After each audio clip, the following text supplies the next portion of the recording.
So how you can calculate SWP returns, I am explaining you with an home loan example. Okay so समझो आपने 80 लाख रुपए का loan लिया 120 months के लिए, मतलब कि 10 साल के लिए 8% इंटरेस्ट पर एनम पे। अब समझो आपने 97,000 का आपका ईएमआई बना, 80 लाख रुपीस का, सॉरी, आपका प्रिंसिपल अमाउंट था 36,42,000 का, आपका इंटरेस्ट लगा 10 साल का, 1,16 लाख रुपीज 42,377 रुपीज आपको पे करना है। ठीक है, अब आपने कर लिया SWP मतलब कि सिस्टमैटिक विड्रॉल प्लान।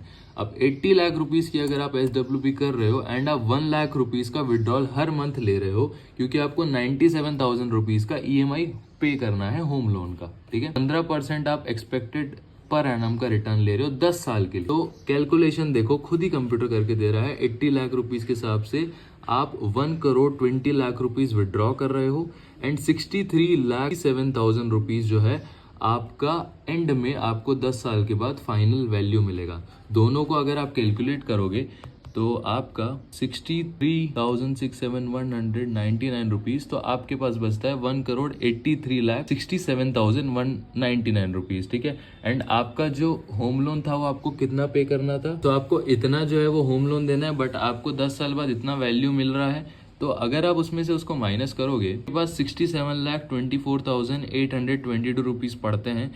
मतलब कि अगर आप डिवाइड बाय 10 करोगे तो आपको साल का 6,72,000 मतलब 6,72,000 रुपीज बच रहा है। एंड अगर आप इसमें से इंटरेस्ट आपको हर साल का कितना मिल रहा है कैलकुलेट करोगे, आपको 6,72,482 रुपीज आपको एक साल का बच रहा है। इसमें से अगर आप 80 लाख रुपए में से इंटरेस्ट कैलकुलेट करते हो तो मतलब 8.5% का हर साल का इंटरेस्ट मिल रहा है। So ऐसे you can calculate your SWP returns. But ऐसा कोई है जिसको स्मॉल अमाउंट इन्वेस्ट करना है, जैसे कि मैंने किया था कहीं पे, एंड वहाँ से जो मैंने पिछले रील में बोला था वो इंटरेस्ट भी पॉसिबल है। नेक्स्ट रील में बताता हूँ, चलते हैं।